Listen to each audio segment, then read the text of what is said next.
जन्म से गुरु होता है। आप मेरे गुरु हैं और आप हमारे इन दोनों बच्चों का नाम संस्कार कर दें, आपकी बड़ी कृपा होगी। तो उन्होंने कहा यदुनाम आचार्य खातस्य भुवि सर्वथा, मैं यदुओं का, मैं यदुवंश का मैं आचार्य हूँ, यह सबको पता है। यदि कंस को पता लग गया तो वो ठीक नहीं करेगा, इसलिए जहाँ कोई न देख पाए ऐसे अकेले में मैं इन बच्चों का नाम संस्कार कर देता हूँ। नंद बाबा अपने दोनों बच्चों को गौशाला लेकर के गए।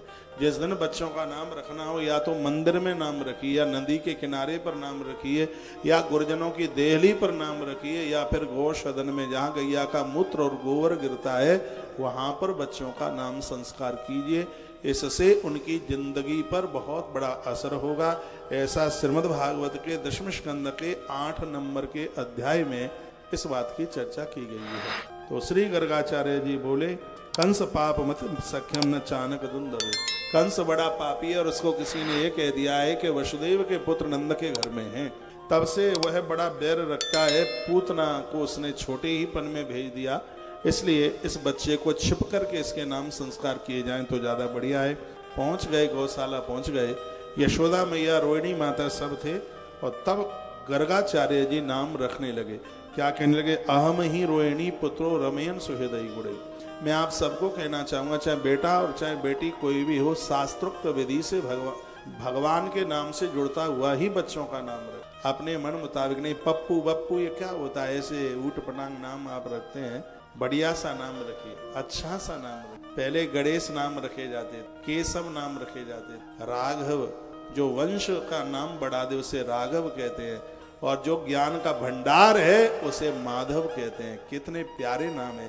राघव रखो नाम, माधव रखो, राम नाम रखो, श्याम रखो, लक्ष्मण रखो, शत्रुघ्न रखो, बलभद्र रखो, बलराम रखो, गोपी चंदन नाम रखो, अथर्व नाम रखो, वेद नाम रखो, सुचिता, निवेदिता, क्षिप्रा, अलकनंदा, मनमोहिनी, मदालसा, गार्गी, मैत्रेयी, सुकृति, भावना, ये कितने अच्छे नाम हैं।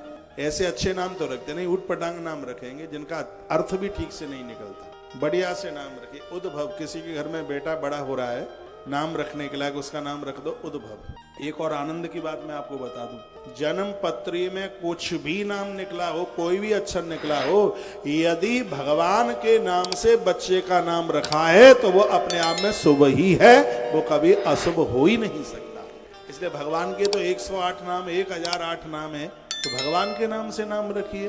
फिर कोई भी अक्षर निकला हो, कोई असर, कोई फर्क, कुछ गड़बड़ हो ही नहीं सकता, वो शुभ ही होगा यदि भगवान के नाम से जोड़ करके यदि आपने नाम रखा है तो। आइए, पहले पुत्र का नाम रखा गया अहम ही रोहिणी पुत्रो, जिसका पालन माता रोहिणी कर रही है। इस बच्चे का नाम मैं राम रखता हूँ। गर्गाचार्य जी बोले इसका नाम मैं राम रखता हूँ।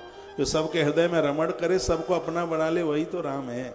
लेकिन इसके अंदर बल बहुत होगा, इसलिए लोग इसे बलराम के नाम से जाने, इसलिए इसका नाम बलराम होगा। इसके कंधे पर हल होगा, इसलिए लोग इसको हलधर के नाम से जानेंगे। मैंने एक दिन यहाँ भी बोला है, एक दिन मैंने यहाँ से बोला है कि 5 नाम ऐसे हैं जो हमें घोर संकट से बचा लेते हैं।